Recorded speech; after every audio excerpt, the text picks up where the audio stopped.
Alright guys, so Bannerlord has always promised a living medieval world where you can rise from nothing to become a famous merchantman, an adventurer, or a ruler of an empire. For many players though, the game world often starts feeling shallow quite quickly, especially when you find out most mechanics are quite exploitable, you can make money really fast, and become a ruler of a faction in no time. That's where the Banner Kings mod comes in. It's famous for a very good reason. It turns the base game into the deep, believable medieval simulation it was always meant to be. Every system from economy and politics to marriage and noble titles is rebuilt with purpose, giving Calradia real weight and consequence. In this video, I'll go through how this is the definitive Vanilla Plus experience, a version of Bannerlord where every trade, vote, and victory matters, and by the end, I guarantee if you haven't tried this amazing mod yet, you will have to next. Now, before we dive straight in, if you don't own Bannerlord and you want to play this mod, you can pick up the game with a massive 65% off on Instant Gaming,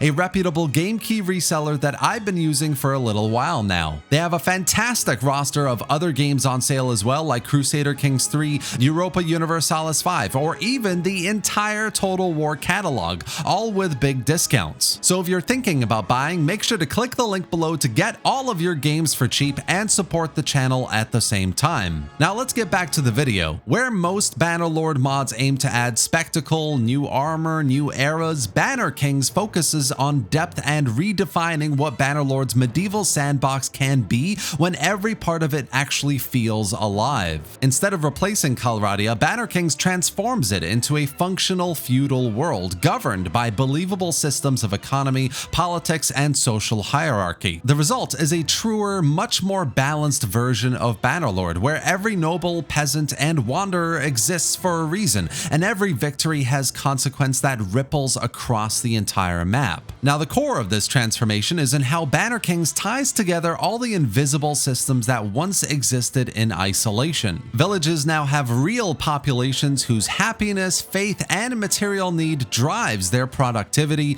A town no longer thrives simply because you've captured it. It flourishes only if its people are fed, safe, and governed wisely. Your relationship with Calradia shifts from conqueror to caretaker, a lord balancing food, supply, security, and loyalty in a realm that doesn't automatically forgive neglect. It's a subtle change here, but really powerful. For the first time, you do actually feel the burden of rulership. This attention to realism extends into nearly every mechanic in the game as well. Take the economy, once a simple cycle of buying low and selling high, now reimagined into a dynamic web of quality, scarcity, and specialization. Goods are no longer uniform, which is probably my favorite part, so a city might sell crude furs and spoiled grain, while another produces fine silks and quality iron. Workshops process these materials according to their level and available resources, and higher quality inputs yield higher value products. This means that a marketplace actually feels like a living economy, where trade routes matter and prosperity depends on geography as much as luck.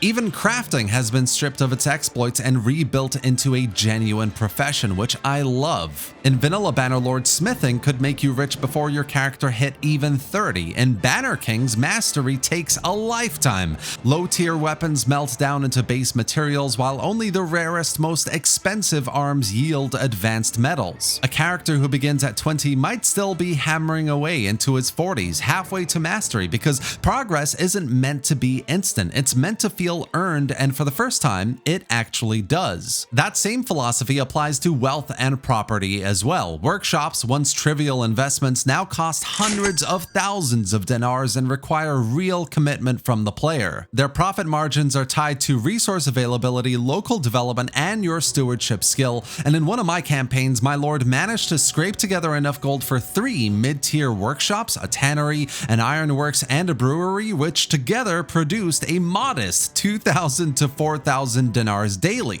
It was honestly a really hard-won income, but deeply satisfying because it reflected real economic growth rather than a game exploit. Another area that's received some attention is politics and nobility. Becoming a vassal no longer grants instant access to the kingdom's inner circle. True power comes through peerage, a new system that measures your legitimacy within the aristocracy. Without full peerage, your influence caps out and decays rapidly, representing your precarious victorious standing amongst the great houses, and to earn it, you must accumulate not only 250 influence, but also the respect of powerful lords who will vote on your acceptance. Relationships, reputation, and lineage especially matter in Banner Kings. A single insult, a failed campaign, or an unpopular decision can undo years of effort. You're no longer an equal among nobles until you've proven your worth, and even then, your title must be maintained. Social systems have also evolved into complex simulations of medieval life, so marriage, for example, once just a simple dialogue tree, now reflects class, politics, and economics. You must negotiate dowries, court approval, and influence costs, all scaling with the family's prestige. A noble alliance can elevate your clan overnight, but only if you can afford it. For those who can't, arranged marriages remain a pragmatic, if costly, alternative. At the same time, the world around you refuses to stand still, so NPC clans recruit their own companions, marry them off, and even produce heirs who grow into adults. Over decades, you watch Calradia's social map change, new houses rising, old dynasties fading,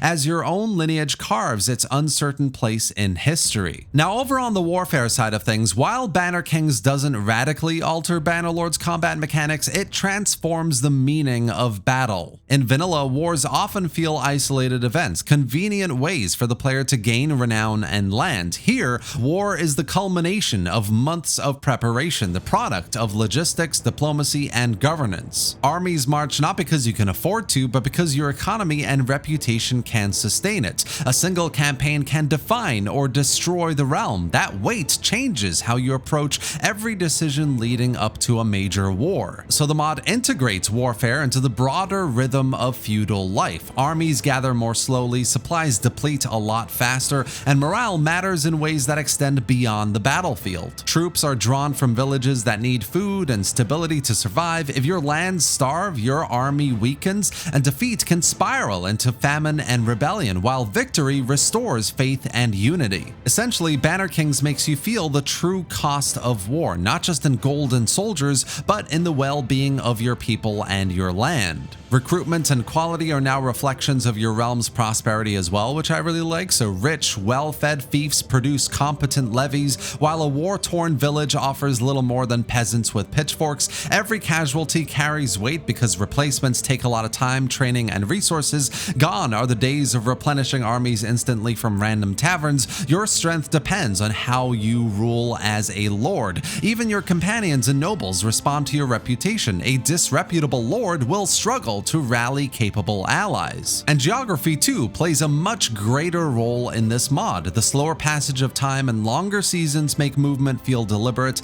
Marching across the desert drains endurance and morale, while snowy mountain passes turn campaigns into grueling tests of patience. Each battle, whether a border skirmish or a massive siege, feels like a hard-earned event, not a routine engagement. You begin to plan campaigns like a strategist, not just a conqueror, because every mile and meal starts to matter. Ultimately, Banner Kings makes warfare feel human and realistic again. Victories are rare and meaningful and emotional. Holding your kingdom together through hunger, dissent, and exhaustion is its own kind of triumph. Getting into combat in this mod becomes something you're actually excited about, that leads to a larger story that you're writing, one of governance, survival, and legacy. So overall, I would say what makes Banner Kings truly special isn't just the scale of its systems or the ambition behind its design, it's how effortlessly it transforms Bannerlord into something richer, slower, and more believable. Where most mods aim to change the game completely, overhaul it to a new setting, etc., Banner Kings perfects it.